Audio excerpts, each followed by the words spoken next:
Alors en réalité, je crois que ma nature profonde, c'était l'écriture. Donc j'ai écrit mes 1 textes, c'était des poèmes de l'adolescence. Puis j'étais animateur, j'écrivais des petits scénarios, des petites chroniques, et cetera. Après la musique est passée par là. Donc j'ai fini par apprendre à écrire des chansons, mais mon rêve originel, c'était la littérature. Donc en vérité, je suis retourné à mon rêve originel, qui était, voilà, d'être dans une littérature un peu plus stricte, un peu plus pure. Même si, donc finalement, j'ai passé 25 ans de ma vie à plutôt écrire des chansons.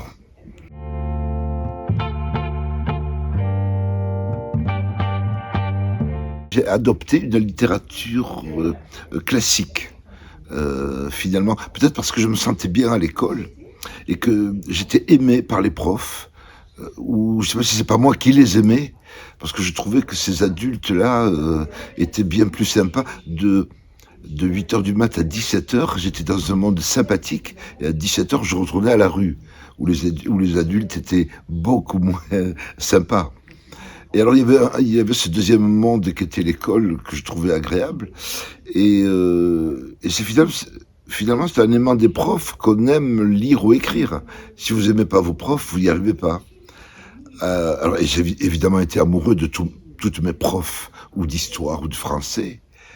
Et on finit par aimer ce qu'ils aiment eux, c'est-à-dire cette littérature du 19e notamment, Hugo, Balzac, Flaubert, Maupassant, etc. Et, et voilà, et donc j'ai adopté cette écriture et en même temps, il me fallait me trouver. Et donc il y avait cette langue de la rue qui m'appartenait, que j'aime à retrouver.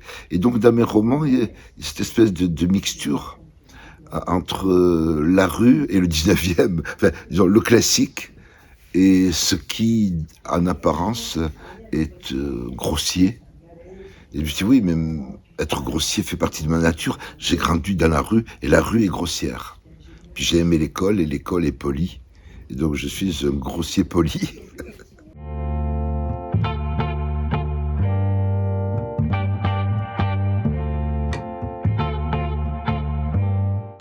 Je dirais que du coup, c'est la quête de soi.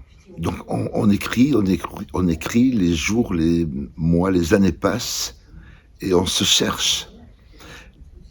Et dans cette écriture, il y a eu une évidence pour moi, c'était de témoigner.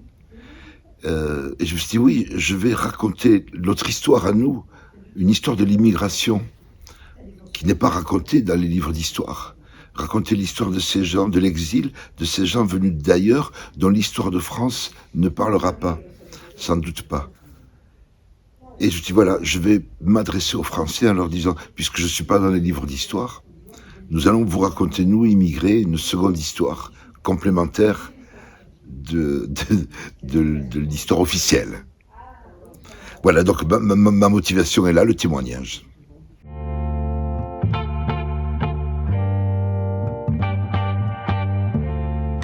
Je ne sais pas, est-ce qu'ils sont puissants pour ceux qui y ont accès.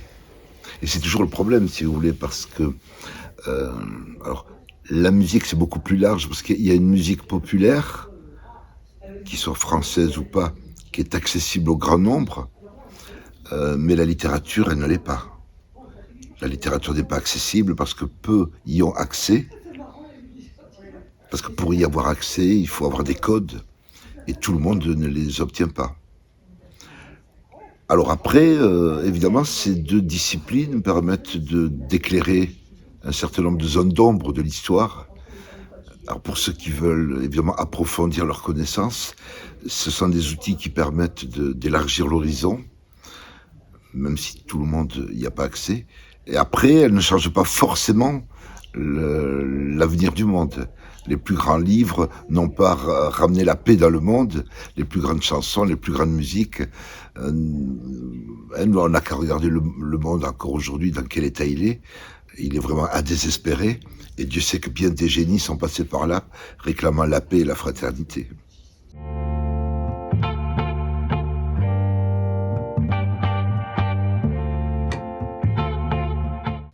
Mon influence, c'est donc, voilà, l'histoire des miens. Et l'histoire des miens, c'est l'exil, c'est l'injustice, les discriminations. Et donc évidemment, il y aurait des pavés et des pavés à raconter comment la masse se fait piétiner par une minorité qui a tous les pouvoirs. Mais ça, c'est depuis la nuit des temps que plein de gens combattent cette injustice. Et ma foi, on a fait partie de cette masse piétinée par les puissants.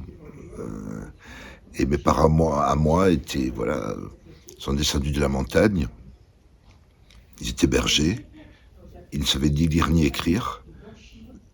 Donc ne sachant ni lire non plus le français, ni l'écrire, ni le parler. Ne sachant ni lire ni écrire l'arabe non plus, ne connaissant pas leur mémoire. Et donc l'influence, voilà, mon influence est là. Dire, on vient au monde dépourvu, on vient au monde dénudé, on vient au monde, je cherche le mot, oui, fragile et fragilisé. Et donc il y a une écriture qui existe pour ces gens-là.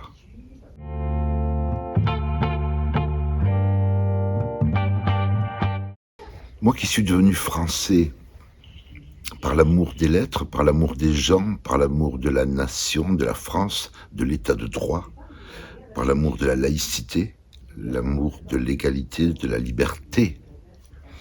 Je dis voilà, je suis un fils d'Algérien, né dans des quartiers populaires. Et j'ai eu ce privilège-là, c'est que donc il est possible. On peut accéder. Alors évidemment, c'est pas facile, évidemment, mais il y a cette possibilité-là d'être un individu doté du libre arbitre. Parce que la France est, somme toute, un état de droit qui préconise l'universalité, même si dans le réel, on n'a pas toujours l'impression que c'est ça. Et donc j'essaie de convaincre ces gens venus d'ailleurs, notamment du Maghreb ou d'Afrique en particulier, de leur dire il y a ce privilège qui s'appelle la France. Je dis ça parce que les continents dont on vient ne sont pas dotés forcément de cet état de grâce qu'est l'état de droit. C'est souvent des régimes autoritaires, des régimes durs.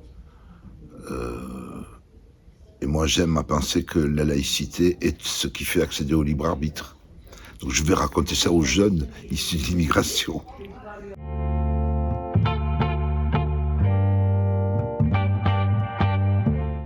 Je crois qu'on raconte la même chose. Qu'ils soient jeunes, moins jeunes.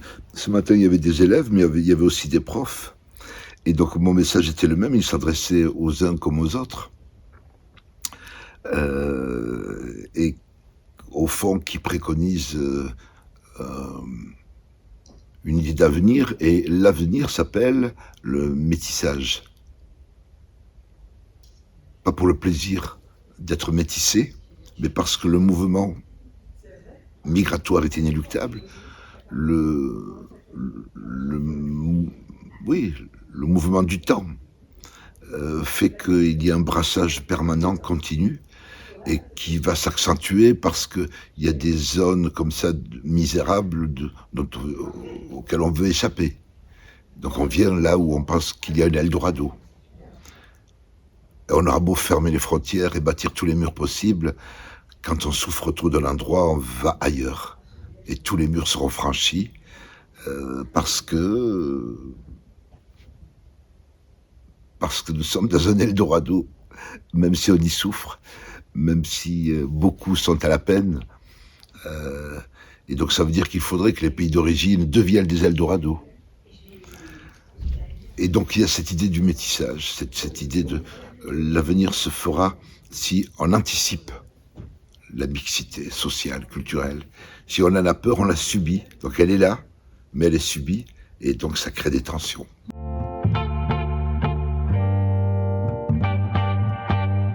Oui, je suis journaliste, je suis scénariste, j'ai écrit pour le théâtre, J'ai écrit, voilà, le roman, je l'ai romancé, j'ai été plus autobiographique, j'ai, écrit de la chanson. Le roman autobiographique me paraît, assez idéal parce que finalement, j'aime me raconter parce que je suis celui qui me connaît le mieux. Et donc, quoi de plus excitant que quelqu'un qui maîtrise son sujet? Et le mien de sujet, l'histoire, c'est pas la philosophie, c'est pas la politique. Ça effleure tout ça, mais à travers moi, je voyage dans tous ces domaines. Et donc, je pense que c'est là que je me sens le mieux.